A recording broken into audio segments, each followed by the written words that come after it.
حجۃ الوداع کی حدیث کہ میں اپنے بعد دو چیزیں چھوڑ کر جا رہا ہوں، المستدرک للحاکم میں ہے، الموطا امام مالک میں بھی ہے لیکن اس کی سند منقطع ہے، مکمل سند جو ہے وہ المستدرک للحاکم کے اندر ہے، مشکات کے اندر بھی۔ دو چیزیں چھوڑ کے جا رہا ہوں کہ جنہیں مضبوطی سے پکڑ لوگے کبھی گمراہ نہیں ہوگے، ایک اللہ کی کتاب اور دوسرے اس کے نبی کی سنت صلی اللہ علیہ وآلہ وسلم۔ اب یہ حدیث ہماری یہ 6 مین کتابیں جو ایگریڈ اپان ہے، کتب ستہ، بخاری اور مسلم صحیحین، اور 4 کتابیں سنن اربع کی، ترمذی، ابو داؤد، نسائی، ابن ماجہ، ان میں یہ روایت ہی نہیں تھی، وہ تو بچے بچے کو رٹا دی گئی۔ اور جو روایت صحیح مسلم کے اندر تھی، اوپر تلے 4 احادیث غدیر خم کی، وہ ہمارے علماء کو بھی نہیں پتا تھی۔ میرے دنیا میں چھوڑے جانے سے پہلے کتنے علماء ہیں جنہوں نے کبھی یہ روایت اہل سنت کی پلیٹ فارم سے بیان کی؟ اکا دکا لوگوں نے، ڈاکٹر طاہر القادری صاحب یا ہمارے استاد مولانا اسحاق صاحب رحمہ اللہ تعالی، باقی تو سارے کے سارے لوگ جو ہے وہ قرآن و سنت لے کے چلے، اور وہ بھی وہ روایت جو ان 6 کتابوں میں بھی نہیں تھی، جو 6 کتابوں میں مسلم شریف کے اندر تھی، صحیحین ٹاپ کی 2 کتابوں میں، اوپر تلے 4 احادیث غدیر خم کی، 6225 سے لے کر 6228 تک۔ یہ جو 4 احادیث جو مشکات کے اندر بھی موجود ہے، مسند احمد میں بھی، جامعہ ترمذی میں بھی، وہ چھپا کے رکھی گئی۔ اور یہ جو خطبہ غدیر کا ہے، یہ نبی صلی اللہ علیہ وآلہ وسلم کہ حجۃ الوداع کے بعد کا خطبہ ہے، یہ اسے بھی سپرسیڈ کرنے والا ہے۔ اور آپ علیہ السلام کی وفات سے چند مہینے پہلے جب آپ حج کر کے مکے سے مدینے کی طرف واپس آ رہے تھے تو راستے میں پانی کے لیے خم نامی گاؤں پہ پڑاؤ کیا، 18 ذوالحجہ 10 ہجری کو، اور نبی صلی اللہ علیہ وآلہ وسلم کے لیے اونٹ کے پالان کا منبر بنایا گیا۔ اور زید ابن ارقم روایت کرتے ہیں جب چند تابعین ان کو ملنے آئے کہ بھئی آپ نے تو نبی الاسلام کے ساتھ اتنا وقت گزارا ہے، اتنی نمازیں پڑھی ہیں، تو کوئی بات جو خاص بات رسول اللہ کی نصیحت آپ کو یاد ہو؟ تو انہوں نے کہا پھر سنو، چونکہ بنو امیہ کا دور تھا اور سیدنا علی کے اوپر ممبروں سے سب و شتم کا سلسلہ جاری تھا، تو انہوں نے ڈھونڈ کے غدیر خم کی حدیث سنائی۔ انہوں نے کہا کہ اگر میں کوئی چیزیں سکپ کر دوں تو یہ سمجھ لینا میرا بڑھاپا ہے، البتہ مجھے یہ ایک نصیحت یاد ہے کہ نبی الاسلام نے غدیر خم کے موقع پر اپنی وفات سے چند مہینے پہلے ایک خطبہ دیا، انتہائی بلیغ خطبہ، اس کے الفاظ ہی کنکلوڈنگ ہے، اے لوگوں آگاہ ہو جاؤ، میں بھی ایک انسان ہوں، قریب ہے کہ اللہ کا قاصد یعنی موت کا فرشتہ میرے پاس آئے اور میں اس کی دعوت قبول کر لوں۔ میں اپنے بعد تم میں 2 بھاری چیزیں چھوڑ کر جا رہا ہوں، ان میں سے پہلی چیز اللہ کی کتاب ہے، اس میں ہدایت ہے، اس میں نور ہے، یہ اللہ کی رسی ہے جو قرآن میں ہے نا، وَاعْتَصِمُوا بِحَبْلِ اللَّهِ جَمِيعًا وَلَا تَفَرَّقُوا، تم سب کے سب مل کر اللہ کی رسی کو مضبوطی سے پکڑ لو اور فرقوں میں مت بڑھو۔ یہ اللہ کی رسی ہے، جو اسے پکڑے گا وہ ہدایت پر ہوگا، جو چھوڑ دے گا وہ گمراہ ہو جائے گا۔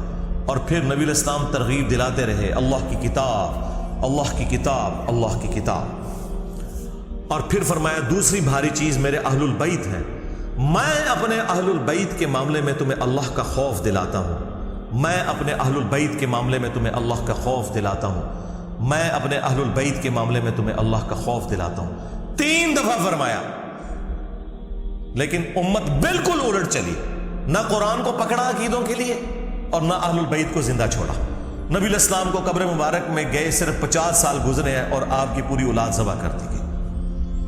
تو آپ سمجھتے ہیں کہ یہ کربلا بھلا دی جائے گی؟ نہیں، کربلا قیامت تک آپ کو ہانٹ کرے گی۔ ہاں، اور ہماری ویڈیوز کے بعد تو اب آپ بھول جائیں ہاں کہ کوئی شخص جو ہے وہ اس غم حسین کو مٹا سکتا ہے۔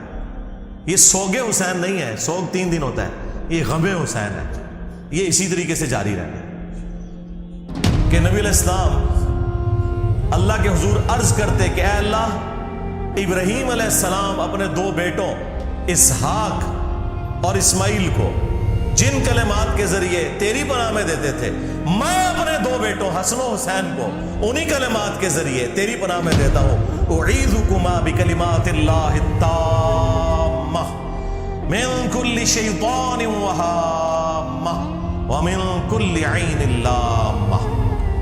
دیکھیں ابراہیم کے بیٹے اسماعیل اور اسحاق اور نبی الاسلام کے بیٹے حسن و حسین علیہم السلام اجمعین. یعنی آپ ذرا لیول دیکھیں کمپیریزن کا. تو نبی الاسلام نے فرمایا کہ میں اپنے اہل البیت کے معاملے میں تمہیں اللہ کا خوف دلاتا ہوں. تو سرکار لوگ کہتے ہیں کہ بھی سارے حسین ابن علی کی طرح کیوں نہیں اکٹھے ہو گئے, اپنے بال بچوں کے ساتھ کیوں نہیں سامنے آ گئے؟ ایسا ہو نہیں سکتا میرے بھائی. یہ تو جن کا یعنی گھرانہ اتنا عالی ہے کہ جنہیں یہ پتا ہے کہ ہمارا کسی چیز کو ایکسیپٹ کرنا, اس کو دین کا حصہ بنا دینا ہے, انہوں نے سامنے آنا تھا نا. باقی لوگوں نے کہاں سے آنا تھا؟ پھر سورہ مریم میں جو آیت ہے, اللہ تعالیٰ نے انبیاء اکرام علیہ السلام کا ذکر کر کے فرمایا کہ جب انبیاء اکرام دنیا سے چلے جاتے تھے نا, فخلف من بعدہم خلف, تو ان کے جانے کے بعد ایسے ناخلف لوگ جانشین ہوتے تھے, اضاعوا الصلاۃ, جو نمازوں کو ضائع کرتے تھے, واتبعوا الشہوات, اور وہ شہوات کی پیروی کرتے تھے, فسوف یلقون غیا, ان قریب یہ اپنے انجام کو پہنچ جائیں گے. اللہ تعالیٰ نے کہا کہ انبیاء جب بھی دنیا سے جاتے تھے, ان کے جانے کے بعد ناخلف لوگ ان کے جانشین بن جایا کرتے تھے, یعنی کچھ عرصہ گزرنے کے بعد ان قریب یہ اپنی اس گمراہی کی سزا کو پالیں گے. یہ جو سورہ مریم کی آیت ہے نا, یہ سیم فٹ ان ہوئی نبی الاسلام کے کیس میں, اور اس کی ایکسپلینیشن میں وہ صحیح مسلم کی مشہور حدیث ہے جو آپ کو سمجھ نہیں آ سکتی تھی جب تک آپ کو کربلا سمجھ نہ آئے, کہ نبی الاسلام نے فرمایا کہ جب کبھی بھی اللہ نے کسی پیغمبر کو مجھ سے پہلے بھیجا نا, تو اس کے جانثار ساتھی حواری ہوا کرتے تھے. وہ حواری بڑے پیشن کے ساتھ اس کی دعوت کو آگے لے کے چلتے تھے, اور جب وہ مخلص لوگ رخصت ہو جاتے تھے نا, تو پھر ایسے ناخلف لوگ اس مسند پہ آگے بیٹھ جاتے تھے جو زبان سے وہ کہتے تھے جو کرتے نہیں تھے, اور جس کے کرنے کا حکم دیا گیا ہوتا تھا اس کی مخالفت کرتے تھے, الٹ چلتے تھے. ایسے لوگوں کے خلاف جو اپنے ہاتھ سے جہاد کرے وہ مؤمن ہے. کون؟ حسین ابن علی. جو اپنی زبان سے جہاد کرے وہ بھی مؤمن ہے, اور جو اپنے دل میں جہاد کرے, یعنی اگر کمزور ہے دل میں ہی برا مانے, سامنے نہ آئے, عبداللہ بن عمر, عبداللہ ابن عباس, عبداللہ ابن زبیر, اس جیسے لوگ, وہ بھی مومن ہے. لیکن ظاہر ہے کہ یہ اس لیول کے نہیں. اور فرمایا اس کے بعد رائی کے دانے کے برابر بھی ایمان نہیں ہے اگر کوئی دل میں بھی برا نہیں سمجھتا. یہ جو حدیث ہے کہ تمام انبیاء کے ساتھ ایسا ہوا ہے, تو دیکھ لیں سیدنا حسین ابن علی ہی سامنے آ کے کھڑے ہوئے کہ نینوا نامی ایک مقام تھا, جنگ صفین پر جاتے ہوئے مولا علی علیہ السلام اپنی سواری پر یہ کہہ رہے ہیں, اصبر یا ابا عبداللہ, اے ابو عبداللہ صبر کرنا. تو ساتھی کہتے ہیں کہ حضرت یہ آپ کس سے باتیں کر رہے ہیں؟ تو انہوں نے کہا کہ مجھے ایک حدیث یاد آ گئی, اسی مقام کے بارے میں نبی علیہ السلام نے فرمایا تھا جب میں آپ کی خدمت میں حاضر ہوا اور آپ نے حسین ابن علی کو اپنی گود میں اٹھایا ہوا ہے اور آنکھوں سے زار و کتار آنسو رواں ہیں. میں نے کہا یا رسول اللہ میرے ماں باپ آپ پر قربان, آپ کو کس نے غمگین کر دیا؟ تو نبی علیہ السلام نے کہا کہ ابھی ابھی جبرائیل علیہ السلام میرے پاس آئے تھے اور کہا کہ آپ اس بچے سے اتنی محبت کرتے ہیں اور اس بچے کو دریائے فرات کے کنارے پیاسا شہید کر دیا جائے گا.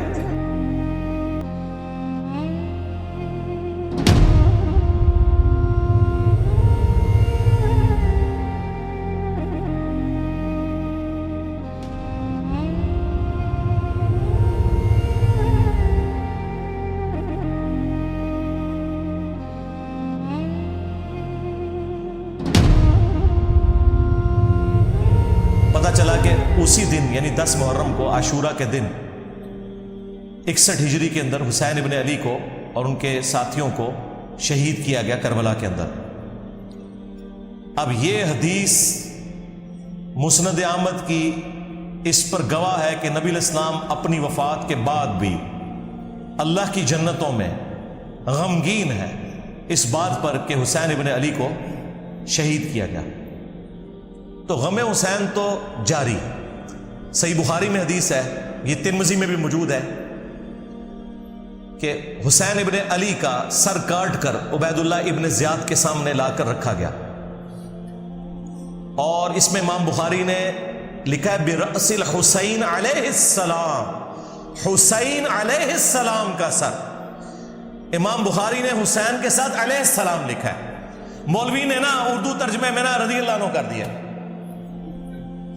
اسلام 360 میں بھی عربی میں لکھا ہے علیہ السلام، اردو ترجمے میں رضی اللہ عنہ۔ کتنی دو نمبری کرتا ہے مولوی۔ تو عبید اللہ ابن زیاد ان کے حسن میں کوئی کلام کرنا شروع ہو گیا، اور چھڑی سے بجائے یہ کہ اس سر مبارک کو چومتا کوئی کلام کیا، تو انس ابن مالک پاس کھڑے تھے، تو انہوں نے زبان سے کلمہ حق بلند کیا اور کہا کہ حسین ابن علی رسول اللہ کے سب سے زیادہ ہم شکل تھے۔ اور حدیث کے الفاظ ہیں کہ اس وقت حسین ابن علی کے سر اور داڑھی میں وسمے کی بوٹی سے رنگا ہوا تھا، یعنی کالا کیا ہوا تھا انہوں نے سر اور داڑھی کے بالوں کو۔ ابو بکر کا قول ہے، اور نقل کون کر رہے ہیں؟ عبداللہ ابن عمر،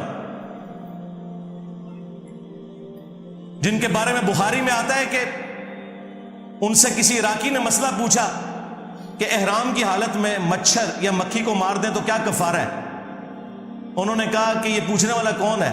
ان کا یہ اہل عراق سے ہے، اور ظاہر عراق اس وقت شام کا صوبہ تھا۔ بعض لوگ کہتے ہیں عراقیوں نے مار دیا، شیعان علی نے مار دیا، اور بھائی شام میں وفاقی حکومت تھی اور یہ صوبائی حکومت تھی، انہی کے انڈر تھی۔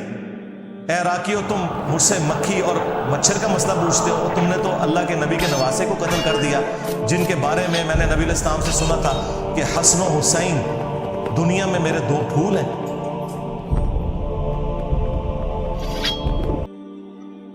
تو حضرت ابوبکر صدیق کا قول ہے بخاری میں، عبداللہ بن عمر کہتے ہیں کہ حضرت ابوبکر فرمایا کرتے تھے محمد کے قرب کو اہل بیت محمد کے قرب میں تلاش کرو۔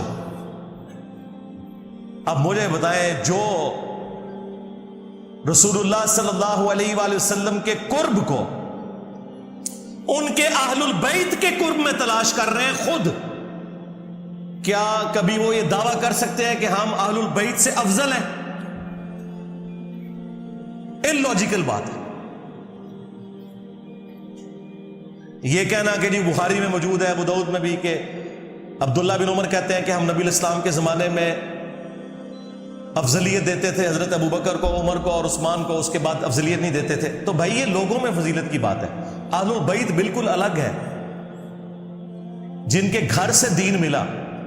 دوسرے اصحاب نبی کے گھر والوں کے بارے میں یہ سوچ سکتے ہیں کہ جس گھر سے ہمیں دین مل رہا ہے ہم ان سے بہتر ہو جائیں گے؟ Not at all, never. جب لوگوں میں افضلیت کی بات ہو رہی ہے تو ادر دین اہل البیت ہے علیہم السلام اجمعین۔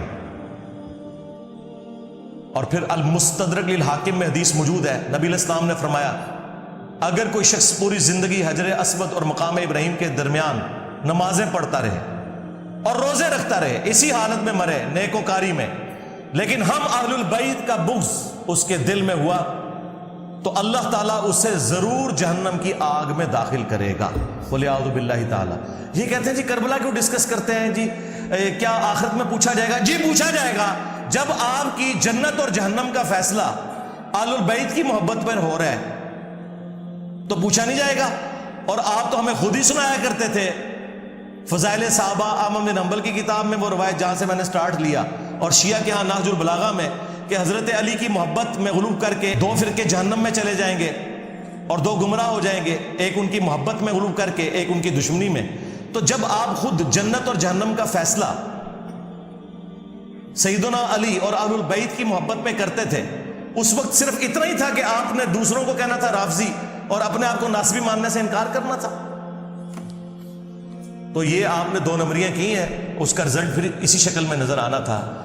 جب گمراہی بڑے لیول کی اٹھتی ہے نا تو پھر کوئی بڑے لیول کی بلا چاہیے ہوتی ہے، ہاں وہ آپ نے دیکھا تھا نا کہ حضرت موسیٰ علیہ السلام کا اژدہا سارے سانپوں کو کھا گیا، ہے رسیہ تھی، ایک اژدہا سارے سانپوں کو کھا گیا. تو یہ جتنے سانپ نکلے ہوئے تھے نا جنہوں نے اس دین کے ساتھ غداری کی، ایک انجینئر سب پہ بھاری ہو گیا. ہاں الحمدللہ. اور یہ اللہ تعالیٰ کی سنت ہے. اللہ تعالیٰ نے 300 سال کی فرعون کی حکومت اس شخص کے ہاتھوں سے ختم کروائی جس کی زبان میں بھی لکنت تھی، موسیٰ علیہ السلام. اللہ تعالیٰ ہمیشہ کمزوروں کو اٹھا کے نا طاقتور لوگوں کے اوپر غلبہ دیتا ہے، یہ بتانے کے لیے کہ ان کے پیچھے اللہ کی طاقت